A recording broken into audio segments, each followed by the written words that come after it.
Bharatiya Janata party का एक प्रतिनिधिमंडल मुलाकात करता है राष्ट्रपति द्रौपदी मुर्मू के साथ। और आप जानते हैं किस अपील के साथ? इस अपील के साथ कि दिल्ली में अरविंद केजरीवाल जेल से सरकार चला रहे हैं, लिहाजा सरकार को बर्खास्त किया जाए। दिल्ली के अंदर बहुत जबरदस्त करप्शन है, लिहाजा सरकार को बर्खास्त किया जाए। न कोई ताकत, न कोई अदावत, और चाहे पूरा सिस्टम ही क्यों ना चाहे, तेरे बोल पर अंकुश नहीं डाल सकते। बोल खिलाफ आजाद है तेरे। क्या भारतीय जनता पार्टी इन आसान से सवालों का जवाब देगी? सबसे पहली बात, अरविंद केजरीवाल के खिलाफ जो ईडी का केस था वो धराशायी होता हुआ दिख रहा है, क्योंकि उस मामले में अरविंद केजरीवाल को बेल मिल गई है। सीबीआई वाला मामला जो है, अदालत के अंदर तारीख पे तारीख हो रहा है, और ये तारीख का क्या खेला चल रहा है सब समझ रहे हैं। सबसे बड़ी बात, दिल्ली के बॉस अरविंद केजरीवाल ना होके दिल्ली के एलजी हैं, एलजी साहब हैं। यानी कि आज की तारीख में दिल्ली में जो भी हो रहा है वो एलजी साहब की वजह से हो रहा है। तो क्या भारतीय जनता पार्टी के विधायक और नेता अपने ही एलजी के खिलाफ बगावत का झंडा बुलंद कर रहे हैं? और सबसे बड़ी बात, क्या भारतीय जनता पार्टी सीधे चुनाव में मुकाबला नहीं कर सकती? क्या बीजेपी इतनी ज्यादा असुरक्षित है कि वो सिर्फ सरकारों को बर्खास्त करने में या चोर दरवाजे से सत्ता में आने में विश्वास करती है? मैं आपको भारतीय जनता पार्टी की असुरक्षा की क्या इंतहा है दोस्तों, वो मैं आपको बतलाना चाहता हूं। हाल ही में लोकसभा चुनाव हुए थे, सातों की सातों सीट किसने जीती? भारतीय जनता पार्टी ने जीती। यानी कि दिल्ली की जनता ने आप में विश्वास जतलाया। आपका जो पूरा प्रोपेगेंडा था अरविंद केजरीवाल को भ्रष्ट साबित करने का, वो काफी हद तक कामयाब हो गया। तो बड़ा प्रश्न, जब लोकसभा चुनावों में आप सातों की सातों सीटें जीत गए थे, तो अब आपको वहां पर राष्ट्रपति शासन लागू करने की वजह क्यों दिखाई दे रही है? और सबसे बड़ी बात, आप भ्रष्टाचार की बात कर रहे हैं। आप यह कह रहे हैं कि अरविंद केजरीवाल जेल से सरकार चला रहे हैं। केंद्र सरकार में जो भ्रष्टाचार है उसकी जांच तक नहीं होती है। रोज, लगभग रोज कांग्रेस सेबी प्रमुख माधवी बुच पर प्रेस कॉन्फ्रेंसेस कर रही है, उनके हितों के टकराव को लेकर, उनकी उन जानकारियों को लेकर जो उन्होंने जाहिर नहीं की। केंद्र सरकार को ये तमाम चीजें पता हैं, मगर केंद्र सरकार इस बात की जांच तक नहीं करानी चाहती। तो भारतीय जनता पार्टी खुद पर जो भ्रष्टाचार के आरोप लग रहे हैं उसकी तो जांच भी नहीं करवा रही है, और आप अरविंद केजरीवाल को जेल भेज चुके हैं। इत्तेफाकन जिस व्यक्ति की गवाही के आधार पर अरविंद केजरीवाल और इससे पहले के कविता, बीआरएस की के कविता जेल में थी, वो व्यक्ति आज की तारीख में भाजपा की गोद में बैठा हुआ है। और आप भ्रष्टाचार की बात कर रहे हैं। आप यह कह रहे हैं कि अरविंद केजरीवाल जेल से सरकार चला रहे हैं। सत्ता की भूख क्या भारतीय जनता पार्टी के अंदर इतनी ज्यादा है कि वो विधानसभा चुनाव का सामना नहीं करना चाहती? मैं आपको बतलाना चाहता हूं कि राष्ट्रपति द्रौपदी मुर्मू के साथ मुलाकात के दौरान बीजेपी ने क्या तर्क दिए हैं राष्ट्रपति शासन लागू करने को लेकर, और वो तर्क क्या है आपके स्क्रीन पर। दिल्ली सरकार को बर्खास्त करने की मांग करने वाले बीजेपी नेता विजेंद्र गुप्ता की अगुवाई में बीजेपी विधायक 30 अगस्त को राष्ट्रपति से मिले थे। विजेंद्र गुप्ता ने राष्ट्रपति से हर बारिश में दिल्ली के जलमग्न होने की बात की। उन्होंने आयुष्मान भारत योजना दिल्ली में लागू नहीं होने का जिक्र किया। गुप्ता ने कहा कि आयुष्मान भारत योजना के हजारों करोड़ रुपए का फंड बंद हो गया है। मुख्यमंत्री अरविंद केजरीवाल के जेल में रहने के चलते सरकार काम नहीं कर पा रही है। गुप्ता ने कहा कि हम राष्ट्रपति से दिल्ली की सरकार को बर्खास्त करने का अनुरोध करते हैं, ताकि दिल्ली की जनता के लाभ के लिए सरकार का कामकाज और विकास बहाल हो सके। और आप जानते हैं, राष्ट्रपति द्रौपदी मुर्मू ने इनकी ये जो अपील है वो गृह मंत्रालय को सौंप दी है। राजनीतिक गलियारों में इस बात को लेकर चर्चा हो रही है कि क्या अरविंद केजरीवाल की सरकार को बर्खास्त कर दिया जाएगा सिर्फ इसलिए कि वो जेल के अंदर मौजूद हैं। और सबसे बड़ी बात, वो दिल्ली जहां के बॉस एलजी विनय सक्सेना हैं, वो दिल्ली जहां की सरकार एक भी काम नहीं कर सकती बगैर उनकी इजाजत के, आज की तारीख में यह कहा जा रहा है कि वहां भ्रष्टाचार है, वहां पर जेल से काम किया जा रहा है, ये तमाम तर्क दिए जा रहे हैं। आखिर क्यों?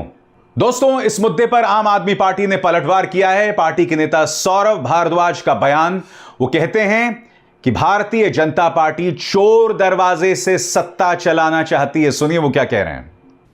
देखिए, ऐसा लग रहा है कि बीजेपी ने शायद कोई सर्वे करा लिया है और जो भारतीय जनता पार्टी पहले कूद रही थी कि दिल्ली के अंदर अब अरविंद केजरीवाल को हराएंगे और भारतीय जनता पार्टी की सरकार बनाएगी, वो हौसले भारतीय जनता पार्टी के पस्त हो गए और भारतीय जनता पार्टी को मालूम पड़ गया कि अरविंद केजरीवाल के साथ चुनाव में जीतना संभव नहीं है।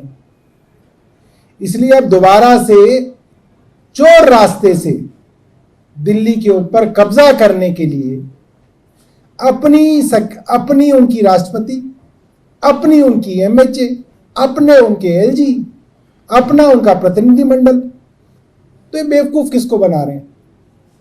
तो सब एक ही तो है। तो ये जब फैसला कर लेंगे तब ये हो जाएगा। बाकी ये तो इन्हीं के लोग हैं। कोई राष्ट्रपति पद पे बैठा है, कोई एमएचए में बैठा है, कोई जो है प्रतिनिधिमंडल बन के बैठा है, कोई जो एलजी साहब बन के बैठा हुआ है। ये एक ही तो लोग हैं सारे के सारे, चिट्ठियां दे रहे हैं एक दूसरे को। मगर एक बात साफ है कि इन्हें बात पता चल गई कि दिल्ली में अरविंद केजरीवाल से चुनाव नहीं जीता जा सकता। पार्टी के सांसद संजय सिंह ने भी करारा प्रहार किया। उनका बयान आपके स्क्रीन पर। भाजपा तय करे कि उसे दिल्ली में आज हारना है या 4 महीने बाद। जी हां, आम आदमी पार्टी में इस वक्त जबरदस्त आत्मविश्वास दिखाई दे रहा है। वहां दूसरी तरफ भारतीय जनता पार्टी भ्रष्टाचार के मुद्दे पर और तमाम मुद्दे पर आम आदमी पार्टी पर प्रहार कर रही है। सीधा सा सवाल, जब आम आदमी पार्टी नौकरशाहों के भ्रष्टाचार को लेकर एलजी साहब से अपील करती है तो इस बात को सुनने का प्रयास तक नहीं किया जाता। सुनिए पार्टी के नेता और मंत्री किस तरह से एलजी साहब और भाजपा की पोल खोल रहे हैं। आपको कल जानकारी मिली होगी कि बहुत सोच विचार करने के बाद एलजी साहब ने आखिर एक फैसला लिया कि जो बात दिल्ली सरकार के मंत्री चीख चीख के कई महीनों से कह रहे थे, अर्बन डेवलपमेंट मिनिस्टर होने के नाते मैं ऑन रिकॉर्ड बार बार ये बात कह रहा था, लिख रहा था कि दिल्ली के अंदर डीसिल्टिंग के नाम पे बड़ा भ्रष्टाचार हुआ है। बड़ा मतलब बहुत बड़ा भ्रष्टाचार हुआ है और खूब पैसे खाए गए। करोड़ों रुपए की डीसिल्टिंग सिर्फ कागजों में हुई है। ये बात मैं आज से नहीं, महीनों से कह रहा हूँ और बार बार कह रहा हूँ। लिखित में मुख्य सचिव नरेश कुमार को लिख रहा हूँ कि आप ये जो डीसिल्टिंग के जो दावे हैं इनकी थर्ड पार्टी ऑडिट कराइए। और एक मंत्री के बार बार लिखित आदेशों के बावजूद थर्ड पार्टी ऑडिट नहीं कराई गई। ये क्या कहलाता है? ये क्या दिखाता है? और कल एलजी साहब जागे हैं और बोल रहे हैं 2 साउथ वेस्ट 1 और साउथ वेस्ट 2 रोड 2 डिवीजनों की जांच कराई जाए। अरे क्या मजाक चल रहा है? आपको आदेश देने चाहिए और मैं आपको कह रहा हूं आप 48 घंटे के अंदर, इतना लंबा समय क्यों चाहिए भाई? मई से एक मंत्री शिकायत कर रहा है, अब आप जाके आदेश दे रहे हैं, वो भी सिर्फ 2 डिवीजनों के बारे में। आप 48 घंटे में एलजी साहब जांच कराएं, चाहे सीबीआई से कराएं, चाहे एसीबी से कराएं, चाहे मुख्य सचिव से कराएं या खुद कर लें। 48 घंटे के अंदर दिल्ली वालों के सामने नाम दीजिए। कौन अफसर जिम्मेदार है जिन्होंने इतना बड़ा धोखा दिल्ली वालों के साथ किया है? करोड़ों रुपए का भ्रष्टाचार दिल्ली के अंदर किया है। एलजी साहब का काम था ये देखना कि ये ना हो, ये चोरी ना हो। एसीबी उनके पास, विजिलेंस उनके पास, अफसरों के ऊपर सारी की सारी ट्रांसफर, पोस्टिंग, एडमिनिस्ट्रेटिव एक्शन की जिम्मेदारी सारी एलजी के पास। तो एलजी साहब क्या कर रहे हैं? 48 घंटे दिल्ली सरकार एलजी साहब को दे रही है। एलजी साहब 48 घंटे के अंदर नाम घोषित करें कि कौन अफसर जिम्मेदार है जिन्होंने करोड़ों रुपए का भ्रष्टाचार दिल्ली के साथ किया और उन नालायक अफसरों की वजह से दिल्ली के अंदर जगह जगह पानी भरा। दोस्तों, मैं आपको याद दिलाना चाहूंगा, सुप्रीम कोर्ट का एक फैसला आया था। उस फैसले में आपको याद होगा सुप्रीम कोर्ट ने यह कहा था कि अब जो नौकरशाह होंगे, जो ब्यूरोक्रेट्स होंगे, वो अरविंद केजरीवाल यानी आम आदमी पार्टी की सरकार को रिपोर्ट करेंगे। मगर फिर भाजपा सरकार क्या करती है? उस फैसले को पलट देती है और अब तमाम जो नौकरशाह हैं वो किसको रिपोर्ट करेंगे? एलजी विनय सक्सेना को रिपोर्ट करेंगे। यानी कि आज की तारीख में नौकरशाह भी आम आदमी पार्टी के सरकार के मंत्रियों को रिपोर्ट नहीं करते हैं। वो उन्हें कुछ भी कहते हैं, उन्हें सुनने तक को तैयार नहीं है। ऐसे में आज की तारीख में भारतीय जनता पार्टी पहुंच जाती है राष्ट्रपति के पास कि वहां पर राष्ट्रपति शासन लागू किया जाए, जबकि पूरी दिल्ली इस वक्त एलजी साहब चला रहे हैं, जिनकी कोई जवाबदेही नहीं है। क्यों? क्योंकि एलजी साहब को किसी ने नहीं चुना।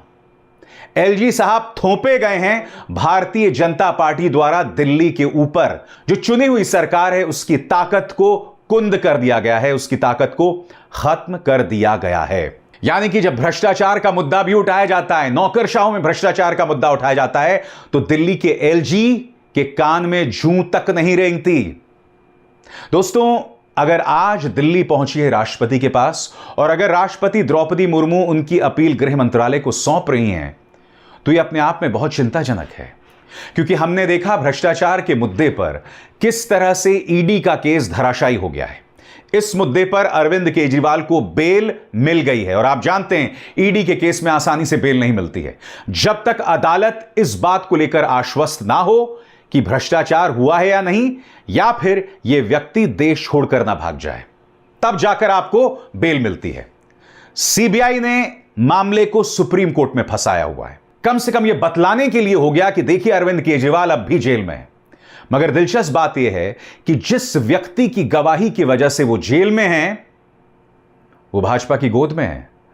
माघुंटा रेड्डी का बेटा राघवा रेड्डी, उसे गिरफ्तार किया जाता है, उस पर दबाव बनाया जाता है और जैसे ही वो बयान पलटता है उसे बेल मिल जाती है। और बात यहां नहीं रुकती, कुछ महीनों बाद राघवा रेड्डी के पिता माघुंटा रेड्डी तेलुगु देशम पार्टी में शामिल हो जाते हैं, वाईएसआर कांग्रेस को छोड़ के।